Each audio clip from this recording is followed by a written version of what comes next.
Welcome to the Seattle Opera online presentation. My name is Naomi André, and I am a musicologist and professor at the University of Michigan. I also happily wear the hat of being Seattle Opera's inaugural scholar in residence. I want to share a scene from Mozart's opera, The Marriage of Figaro, that has always meant a lot to me. Well, actually, there are several scenes I love in this opera, but it's the finale, the ending, that I keep replaying in my mind. And this has become especially true these past few months as we've been living through such difficult times. In addition to the COVID-19 pandemic that changed our lives abruptly in March 2020, we are also dealing with newer understandings of social unrest after the murders of George Floyd, Ahmaud Arbery, Breonna Taylor, and too many others. Life feels quite uncertain as we move into the continued chaos that this pandemic is causing us all. Let's start with a little background about this opera.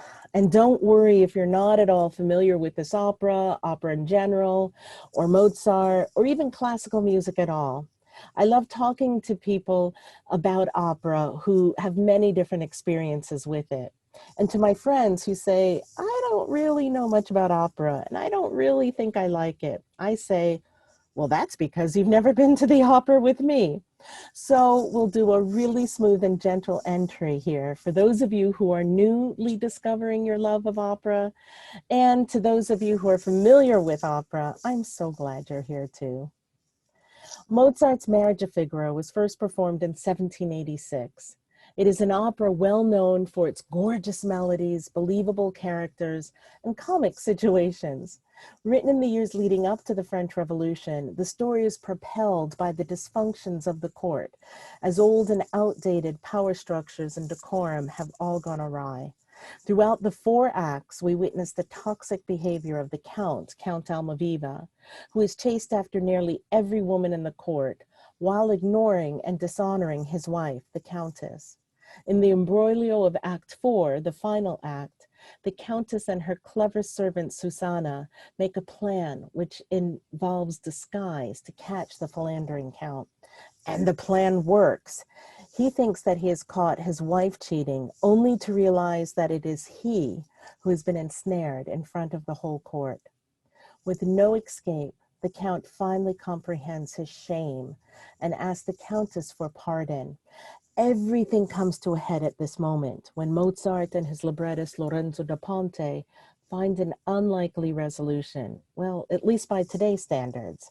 However, it is one that speaks volumes for how human nature can work. Let's back up to get a few details to set up this opera in its historical context. The story of the opera comes from a French writer named Pierre-Augustin Beaumarchais, who lived from 1732 to 1799 and worked in Paris during the time leading up to and through the French Revolution. Beaumarchais actually wrote a series of 3 plays that are based on the same characters, The Marriage of Figaro being the second play in the trilogy. Le Barbier de Séville from 1772 is the first play in this trilogy. You may have heard of this prequel to The Marriage of Figaro, which Beaumarchais called The Barber of Seville, and which composer Gioacchino Rossini adapted as an opera in 1816. In this story, we meet the young Count Almaviva and Figaro. Figaro is a barber, well, really a factotum who does everything. And he's famous for Rossini's entrance aria, Largo al Factotum. Da da da da da da da da dum bum bum ba da da da da da da dum ba da dum ba da dum.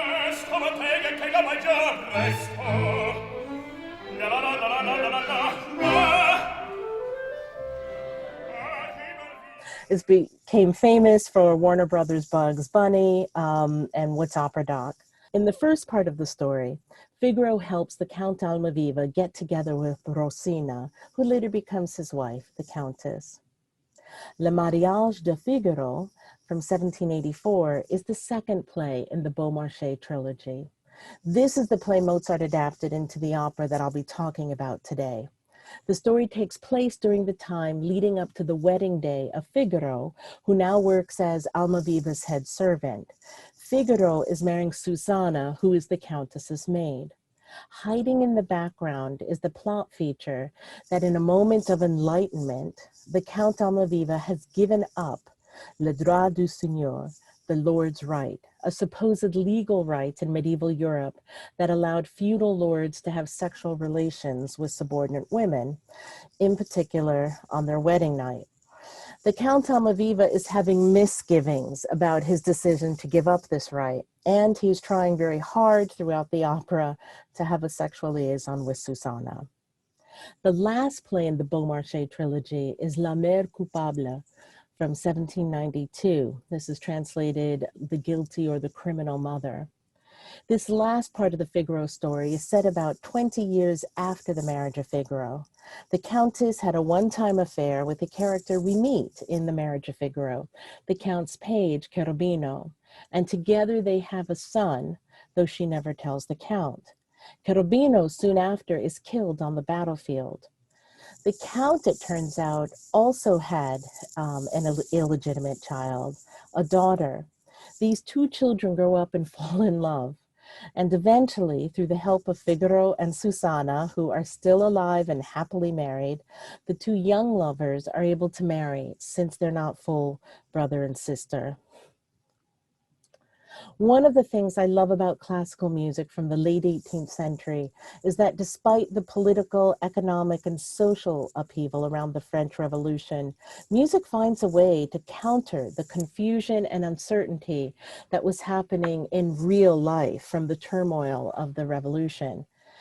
In music from this classical period, we have predictable patterns in musical form, a sonata where theme 1 and theme 2 move through an expected set of keys and permutations, the rondo form where an opening section keeps returning in between contrasting melodic materials. And we have the theme and variations where we know that the theme is holding the whole composition together. In opera, we also have predictability. We have plots that resolve in ways that tie up loose ends. And despite the confusion during the various acts, a moral order is restored by the finale. As we're getting to know the backstory and context of Beaumarchais' play, let's also get to know a little about the relationship between Mozart and his librettist Lorenzo De Ponte. This is one of the most celebrated composer-librettist relationships in opera history. Together, they wrote 3 operas that are still widely performed today: The Marriage of Figaro, Don Giovanni, and Così fan tutte. Let's spend a little time getting to know Lorenzo De Ponte, whose dates are 1749 to 1838. De Ponte was a little older than Mozart. Mozart was born in 1756, and De Ponte lived past Mozart, Mozart who died in 1791. As we'll see, Lorenzo De Ponte had a whole other life after his work with Mozart. De Ponte was born Emanuele Conegliano in Ceneda, which is in northern Italy in the Republic of Venice. He was Jewish by birth, but his father converted the family to Roman Catholicism in order to marry a Catholic woman. Lorenzo studied at a seminary and became a professor of literature. He was also ordained and became a priest. Although he was a Catholic priest, he led a rather dissolute life. He took a mistress, had 2 children, and got involved with a scandal at a brothel. In a court of law, he was found guilty in 1779 and was banished for 15 years from Venice. So he moved to Austria, where he met the Italian composer Antonio Salieri, who is the composer and the director of Italian opera at the Habsburg court from 1774 to 1792, and was a rival to Mozart. And this relationship has been documented with some elaborations in the film Amadeus. But it's true that Salieri had the stable job and Mozart was the one who was looking for steady employment. De Ponte wrote libretti for both Mozart and Salieri and many others. De Ponte became quite a traveler and moved to London and the young United States in 1805.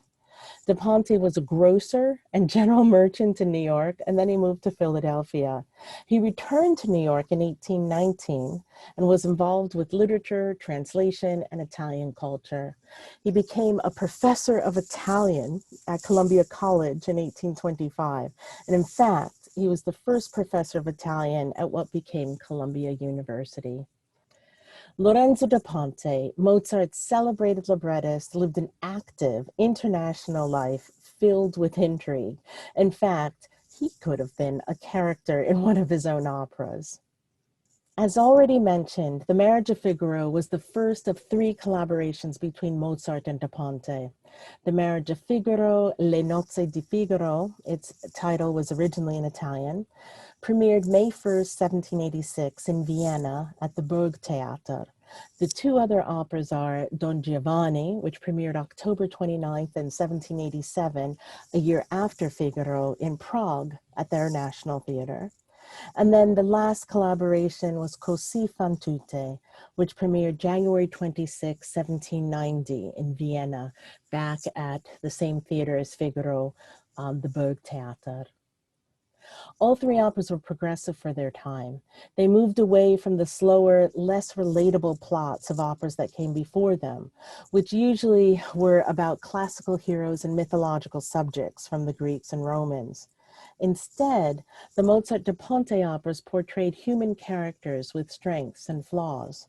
They are well-rounded with multiple emotional states and psychological shaping. The main characters usually undergo a journey to develop who they are. These characters are not static. All of them have kinetic, dynamic, and reactive personalities. With this background about the collaboration between Mozart and his librettist De Ponte, and some information about the historical context of both the source for the opera, Beaumarchais' play, and the opera itself being written within the years leading up to the French Revolution, we're now going to move on to the finale itself. We'll be listening to an excerpt performed by Seattle Opera from their production in January 2016, conducted by Gary Thor-Wado. The 4th act of The Marriage of Figaro is set in shadows and filled with intrigue. The end of Act 3 had the double wedding of Marcellina and Bartolo, and most importantly for our purposes, Susanna and Figaro. The 4th act begins later that same evening and stages the imbroglio that Countess and Susanna have set up to count the Count at his infidelity. There is a lot of disguise and mistaken identity. The Count thinks that he's embarking on a secret tryst with Susanna, his goal. That had been his goal throughout the opera. However, Susanna and the Countess have actually exchanged costumes. Hence, the Count is actually wooing his own wife, thinking that it is Susanna. When he sees Figaro wooing the Countess, which is really Susanna dressed up as the Countess, the Count thinks that he has unmasked a horrible crime. And this is where the excerpt begins. The Count calls, "Gente, gente, allarmi, allarmi." People, everyone, come, bring your weapons. And he continues, "Gente, gente, aiuto, aiuto." People, everyone, come, help, help. The whole cast then comes out of the shadows. Figaro, Basilio, Curzio, Antonio, Bartolo, Marcellina, Cherubino, and Susanna, though she is still dressed as the Countess. As the Count accuses Figaro and the Countess, everyone asks the Count for pardon. Perdono, perdono. And the Count is merciless. He refuses all. Near the end of the first part of the excerpt we'll be listening to, we hear a familiar soprano voice say, "Almeno io per loro perdono otterò." At least I may obtain their pardon. Dressed still as Susanna, it is the Countess, and she has an immediate effect. Everyone is surprised and reacts in disbelief. Now we'll hear the opening of this finale selection. Gente, gente, l'armi, armi. Gente, gente, aiuto, aiuto. Sol perduto, cosa vede, cosa vede. Chi scegliato, l'autorito, mai parlato, detto chi stai a vedere. Sto sì, sul fanno, sì,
The next section is marked musically as everything slows down, as if we have moved into real time for the Count. As he witnesses the Countess unmasking herself, she reveals that she is not the Susanna whom he thought he was wooing. With no escape, the Count comprehends his shame and asks the Countess for forgiveness. The tempo slows dramatically as the Count sings, and everything slows down. Contessa perdono. And he says perdono, perdono 3 times. It's the same mercy he adamantly refused the court just moments before. Then comes the magical moment, the point where we all expect the Countess to have her revenge. She is actually entitled to have this revenge because he has just embarrassed himself and all decorum for the court. Yet the Countess responds to him, più dolce sono e dico di sì, which a translation, I am more clement, or I am kinder than you are. And I answer yes. Rather than the revenge, the Countess does just the opposite. She forgives him. This section of the finale continues in a slow, stately, and poignant way. It is both an internal moment when the people on stage reflect on what has just happened. They sing, ah, tutti contenti saremo così. Ah, everything is resolved, and we will all be content and okay. Let's now listen to the slow middle excerpt of the finale.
With these magical extended moments, a slow tempo where time feels suspended while the voices harmoniously sing together in an almost ethereal way, the whole ensemble thinks about what the Countess has just done.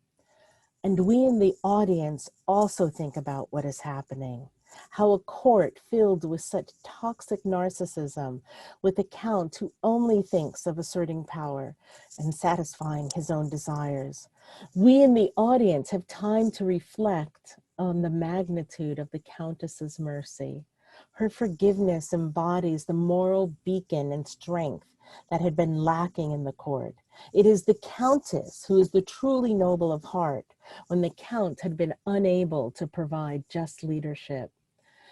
In 1786, Mozart and De Ponte create such a compelling and strong female character in the Countess.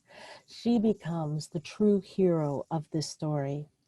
We see her evolve from a distraught woman cast aside by her powerful husband to a woman who builds a coalition with her servant, Susanna, a huge leap in class lines. And they teach the Count a much needed lesson. Through kindness, generosity, and humility, the Countess shows herself to be the wise leader who provides the court with a model of justice and the way to move forward. And I love her for being the bigger person. This is what has been so comforting to me in our chaotic and troubled times. After this powerful resolution, we see the joy and the happiness of the court as the music picks up to a fast, rousing tempo while the cast sings of their happiness. The opera presents us with a well-earned, joyous conclusion.